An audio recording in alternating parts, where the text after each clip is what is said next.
పాకిస్తాన్‌లో జనం ఒక్కసారిగా తిరగబడ్డారు. ఆర్మీ పోలీసులపై దాడి చేస్తూ ఉన్నారు. బ్రేకింగ్ న్యూస్ చూసే ముందు ఒక బిగ్ అప్డేట్ చూద్దాం.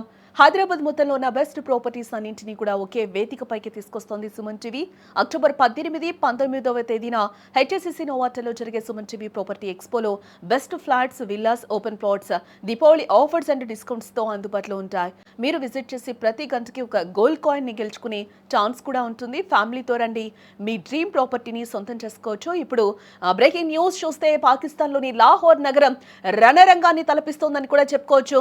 ఇజ్రాయెల్ కు వ్యతిరేకంగా టీఎల్పీ అనే ఇస్లామిక్ పార్టీ చేపట్టిన భారీ ర్యాలీ హింసాత్మకంగా మారిందని కూడా మనం చెప్పుకోవచ్చు.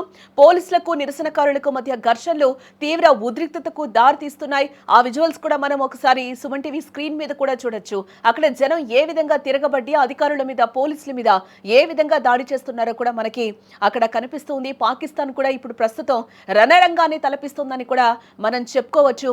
ఈ నేపథ్యంలోనే పోలీసులు, సైనికులపై జనం ఒక్కసారిగా కూడా అక్కడ తిరగబడిన సిచ్యువేషన్స్ అయితే మనకి కనిపిస్తూ ఉన్నాయి. క్లియర్ గా విజువల్లో కూడా పాక్ సైన్యం పోలీసులు జరిపిన కాల్పుల్లో ఇప్పటి వరకు కూడా దాదాపుగా 300 మందికి పైగా పౌరులు మృతి చెందినట్టుగా కూడా మనకి సమాచారం అయితే అందుతుంది. దీంతో ఆగ్రహంతో ఉన్న జనం ఒక్కసారిగా కూడా అందరూ అక్కడ రోడ్ ఎక్కడం జరిగింది. రోడ్లపై కనిపించిన పోలీసులు, ఆర్మీపై ఒక్కసారిగా జనం తిరగబడ్డారు. వారిపై దాడి చేస్తున్నారు. ప్రజల ఆగ్రహంతో చేసేది ఏం లేక పరుగులు పెడుతున్నారు. అక్కడ సైన్యం కూడా మనం ఆ విజువల్స్ లో కూడా మనకి క్లియర్ గా కనిపిస్తూ ఉంది. పాకిస్తాన్ కూడా ఒక రణరంగాన్ని తలపిస్తుంది.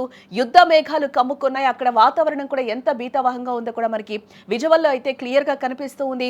ఈ నేపథ్యంలోనే పోలీసుల మీద, అలాగే ఆర్మీ మీద కూడా ఒక్కసారిగా అక్కడ జనం తిరగబడిన సిచ్యువేషన్స్ అయితే మనకి క్లియర్ గా కనిపిస్తూ ఉన్నాయి. ఒకరికొకరు రాళ్లు రువ్వుకోవడం కూడా అక్కడ మనకి కనిపిస్తుంది. ఎక్కడికక్కడ యుద్ధ వాతావరణం అయితే కనిపిస్తూ ఉంది.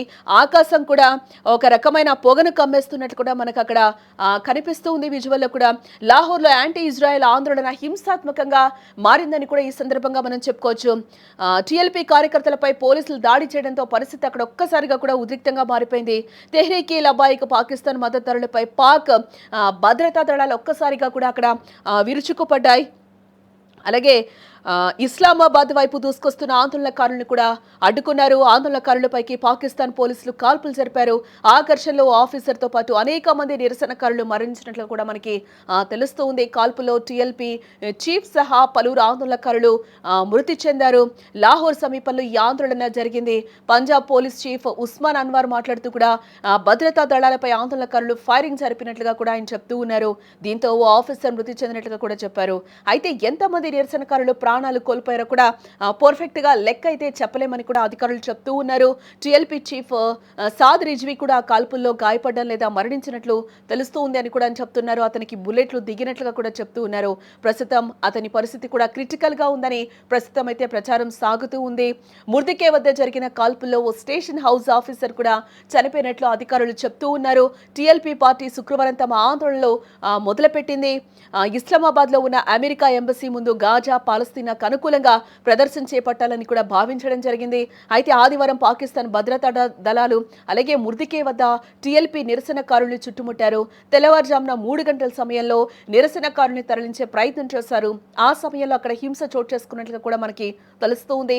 లాహోర్, ఇస్లామాబాద్, పెషావర్, మురిద్కేలో తదితర ప్రాంతాలు తీవ్ర ఉద్రిక్తతలు అయితే చోటు చేసుకున్నాయి. పోలీసుల కాల్పులతో ఆందోళనకారులు మరింత రెచ్చిపోయారు.